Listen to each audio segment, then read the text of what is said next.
Hello friends, और एक नई वीडियो में आप सभी स्वागत है।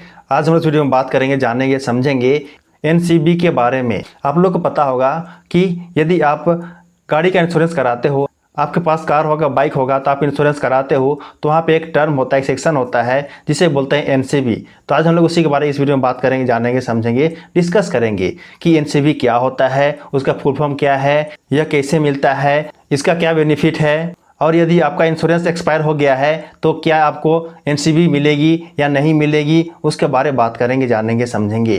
तो यदि आप जानना चाहते हो इन सब बातों को तो इस वीडियो को ध्यान से देखिए, क्योंकि मैं आप लोग इस वीडियो के अंदर बताऊंगा कि एनसीबी क्या है, यह कैसे काम करता है, यह कैसे मिलता है, इसका क्या फ़ायदा है, और यदि आपका इंश्योरेंस फेल हो जाता है, एक्सपायर हो जाता है, तो क्या आपको एनसीबी का बेनिफिट मिलेगा कि नहीं मिलेगा, इसके बारे में बात करेंगे, इसके बारे में आप लोग को बताऊंगा। तो इसलिए आपसे गुजारिश है कि वीडियो को ध्यान से देखिए और बातों को समझिए। तो बिना देरी करते हुए चलिए सीधे जानते हैं इसके बारे में। तो सबसे पहले जानते हैं कि एनसीबी क्या है, एनसीबी का फुल फॉर्म क्या होता है। एनसीबी का फुल फॉर्म होता है नो क्लेम बोनस, यानी कि आप अपने गाड़ी का इंश्योरेंस कराए हो और आप जो है 1 साल के अंदर में उसे क्लेम नहीं करते हो तो उसी का आपको बोनस मिलता है, जिसे बोला जाता है नो क्लेम बोनस। इसमें आपको आपका बेसिक प्रीमियम में छूट मिलता है, डिस्काउंट मिलता है, जिसे बोला जाता है एनसीबी बोनस। तो यह किस प्रकार से मिलेगा, इसके बारे में चलिए जानते हैं।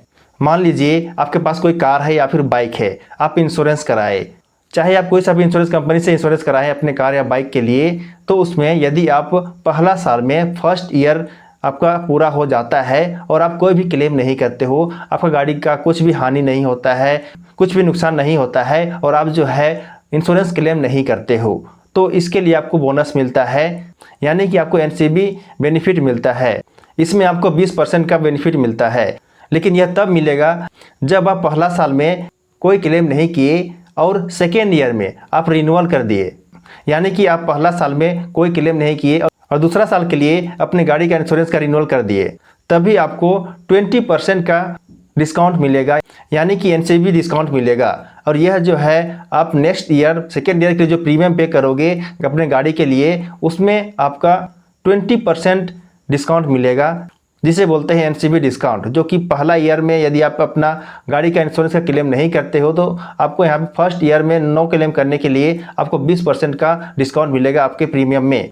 उसी प्रकार से आप जो है सेकेंड ईयर में भी कोई क्लेम नहीं करते हो, अपने गाड़ी का इंश्योरेंस का क्लेम नहीं करते हो, तो इस कंडीशन में सेकेंड ईयर में आपको जो है 25% का डिस्काउंट मिलेगा अपने प्रीमियम में। और आगे बढ़ते हैं तो इसी प्रकार से तीसरा साल में भी आप जो है रिन्यू कर दिए, मतलब आपका इंश्योरेंस है उसे आप जो है रिन्यू किए और आप जो है यहाँ पे इसे भी क्लेम नहीं किए, मतलब तीसरा साल में भी आप जो अपने गाड़ी का इंश्योरेंस कराए उसमें कोई क्लेम नहीं करते हो, तो आपको जो है तीसरा साल के लिए 35% का डिस्काउंट मिलेगा अपने प्रीमियम में। उसी प्रकार से आगे बढ़ते हैं तो चौथा साल में भी यदि आप रिन्यू किए और नो क्लेम करते हैं, यानी कि कोई क्लेम नहीं करते चौथा साल में भी, तो चौथा साल के लिए आपको जो है 45% का डिस्काउंट मिलेगा अपने प्रीमियम पर, यानी कि बेसिक प्रीमियम पर। ठीक है, उसी प्रकार से आप आगे बढ़ते हैं 5वां साल में। आपका 5वां साल हो गया, आप जो है अपने गाड़ी का रिन्यूअल करा के 5 साल तक पहुँच गए और कोई क्लेम नहीं किए 1 से लेकर 5 साल तक। तो इस कंडीशन में आपको जो है 5 साल नो क्लेम करने के लिए, यानी कि आपको जो है नो क्लेम बोनस 50% मिलेगा। यस, पूरी 50% मिलेगा आपका नेक्स्ट प्रीमियम जो पे करोगे उसके लिए, या फिर बोल सकते हो उस प्रीमियम पर। समझ में आया ना? समझ में नहीं आया? यदि समझ में नहीं आया तो चलिए इसे और आसान तरीके से समझते हैं एक एग्जांपल के साथ में। मान लीजिए आपके पास कोई कार है और आप जो है अपने कार का, अपने गाड़ी का 10 लाख का इंश्योरेंस कराते हो, जिसमें आपको 20,000 रुपया प्रीमियम पे करना पड़ता है। ओके, तो फर्स्ट ईयर में यदि आप जो है नो क्लेम करते हो, यानी कि कोई क्लेम नहीं करते हो पहला साल में, तो आपको जो है यहाँ पे 20% डिस्काउंट मिलेगा। सेकेंड ईयर में यदि आप अपने कार का इंश्योरेंस का रिन्यूअल कराते हो तो आपको जो है पूरी 20% मिलेगा फर्स्ट ईयर में नो क्लेम करने के लिए। तो इसमें 20,000 में यदि आप 20% निकालते हो तो कितना होगा? 4,000। आपका 4,000 का यहाँ पे डिस्काउंट मिलने वाला है, आपका नेक्स्ट प्रीमियम पे करोगे उसमें। तो आप जो है सेकेंड ईयर में पूरा पूरे 20,000 नहीं, बल्कि आप जो है 4,000 घटा दो तो बचता है 16,000। आप जो है नेक्स्ट ईयर सेकेंड ईयर में 16,000 रुपये पे करोगे अपने गाड़ी के प्रीमियम के रूप में। तो इस प्रकार से आपका बेनिफिट मिलता है। बेसिक प्रीमियम आपको छूट मिलता है यदि आप नो क्लेम करते हो, यानी कि आप जो है कोई क्लेम नहीं करते हो तो इसी प्रकार से आपको प्रत्येक ईयर यानी कि पहला, दूसरा, तीसरा, चौथा, पाँचवा साल तक आपको पूरी 50% तक का डिस्काउंट मिलेगा आपका प्रीमियम पे करोगे उसमें। तो ये बेनिफिट होता है नो क्लेम बोनस का। इसलिए आप जब भी अपने कार या बाइक का इंश्योरेंस कराते हो तो उसका रिन्यूअल जरूर कराना चाहिए। और यदि आप उसमें नो क्लेम किए हो यानी क्लेम कोई नहीं किए हो तो उसका भी बोनस का फ़ायदा उठाना चाहिए। क्यों? क्योंकि देखिए आपको जो है जो प्रीमियम पे करते हो उसमें डिस्काउंट मिलता है 20% का, 25% का, 35% का, 45% का और 50% का। और यह जो पूरी 5 साल तक चलता है, मतलब 5 साल तक आपको मिलेगा नो क्लेम बोनस का डिस्काउंट का बेनिफिट।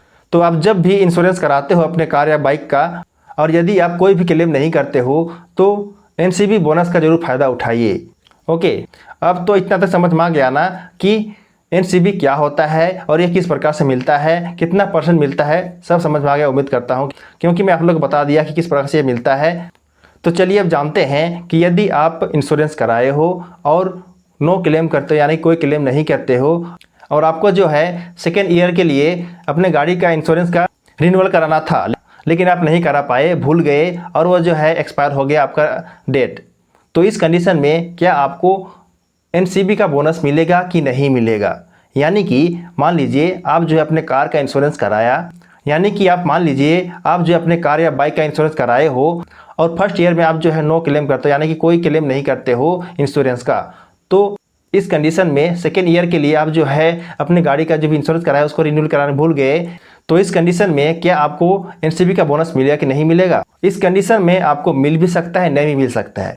मैं ऐसा इसलिए कह रहा हूँ क्योंकि देखिए जानिए यहाँ पे इसमें 2 बात है। पहला बात ये है कि मान लीजिए आपका जो है इंश्योरेंस का जो है एक्सपायरी डेट हो गया है, यानी कि आपका जो है इंश्योरेंस का डेट पार हो गया है, एक्सपायर हो गया है। इसके बाद आपको एनसीबी मिल सकता है, वो भी कब तक मिलेगा? आपको जो है 45 डेज तक मिलेगा, यानी कि 45 डेज के अंदर में आप जो है फिर से अपना इंश्योरेंस जो किए हो उसको रिन्यू करा देते हो। इसमें आप जो है अपने इंश्योरेंस को रिन्यू कराते हो तो इस कंडीशन में 45 डेज के अंदर में आप करते हो तो आपको जो है एनसीबी का बोनस जरूर मिलेगा। लेकिन सुनिए इधर, आप जो है 45 डेज के बाद यानी कि 45 दिन के बाद रिन्यूअल कराते हो तो आपको कोई भी एनसीबी का बोनस नहीं मिलेगा। ये बात को ध्यान दीजिएगा, गौर से सुनिए। मैं फिर से रिपीट कर रहा हूँ कि आपका जो है मान लीजिए एक्सपायर हो गया है, इंश्योरेंस जो था करना था वो जो एक्सपायर हो गया है और यदि आप जो है 45 दिन के अंदर में फिर से रिन्यूअल कराते हो, इंश्योरेंस कराते हो तो इस कंडीशन में आपको जो है एनसीबी का बोनस जरूर मिलेगा। लेकिन 45 दिन पार हो गया, 45 दिन के बाद आप इंश्योरेंस कराते हो, रिन्यूअल कराते हो तो आपको जो है एनसीबी का बोनस बिल्कुल नहीं मिलेगा। ये बात को ध्यान रखिए और कान खोलकर खड़ा करके सुन लीजिए, समझ लीजिए। ओके, तो ये बात को ध्यान रखिएगा हमेशा जब भी आप इंश्योरेंस कराने जाते हो, जब भी आप इंश्योरेंस करते हो यानी कि उसको रिन्यूअल करते हो तो ये बात को ध्यान रखिएगा। यदि आप एनसीबी का बोनस पाना चाहते हो तो आप जो है अपने गाड़ी का इंश्योरेंस का एक्सपायरी होने के बाद 45 दिन के पहले आप जो है वहाँ पे इंश्योरेंस को रिन्यूअल कर देना, ठीक है? तब वही आप जो है यहाँ पे इंश्योरेंस का फ़ायदा उठा सकते हो, यानी कि एनसीबी का फ़ायदा उठा सकते हो, एनसीबी का बेनिफिट का फ़ायदा उठा सकते हो, आपको मिल सकता है। ओके, समझ में आ गया ना? तो ये सब बातें थी जो कि आपको जानना बहुत ज़रूरी है। यदि आप अपने कार या बाइक का इंश्योरेंस कराते हो, यदि का बात क्या है, आपको कराना ही है। हर कोई को कराना ज़रूरी है। यदि आपके पास कार हो चाहे बाइक हो, आपको इंश्योरेंस कराना बहुत ज़रूरी है, बहुत ही आवश्यकता है। क्योंकि देखिए इंश्योरेंस नहीं कराओगे तो आप ही का घाटा है और आपको जो है बहुत मुसीबतों का सामना करना पड़ सकता है। इसके बारे में मैं ज़्यादा नहीं बोलूँगा क्योंकि आप लोगों को पता है कि इंश्योरेंस नहीं करने से क्या घाटा है, क्या नुकसान है। ओके, आप समझदार हो, आपको ज़्यादा समझाने की ज़रूरत नहीं है। तो आज हमने जाना कि एनसीबी क्या होता है, यह किस प्रकार से मिलता है, इसका क्या बेनिफिट है और एक्सपायरी होने के बाद भी इसका बेनिफिट मिलेगा कि नहीं मिलेगा उसके बारे में जाने समझे। तो उम्मीद करता हूं कि आप लोग को बात क्लियर हो गया होगा कि एनसीबी के बारे में पूरी समझ में आ गया होगा। फिर भी आपके मन में कोई सवाल है, कोई क्वेश्चन है, कोई डाउट है तो आप मुझे कमेंट करके जरूर पूछना, तो मैं आपके कमेंट का जरूर रिप्लाई करने की कोशिश करूँगा। ओके, तो चलिए जानकारी अच्छा लगा हो और वीडियो हेल्पफुल लगा हो और पसंद आया हो तो वीडियो को जरूर लाइक कर देना और यदि आप नए हो मेरे चैनल में तो मेरे चैनल जरूर सब्सक्राइब कर देना क्योंकि मैं इसी तरह का हेल्पफुल वीडियो इस चैनल में हमेशा लाते रहता हूं। तो चलिए मिलते हैं किसी नए टॉपिक के साथ किसी नए वीडियो में, तब तक के लिए जय जय, बाय बाय।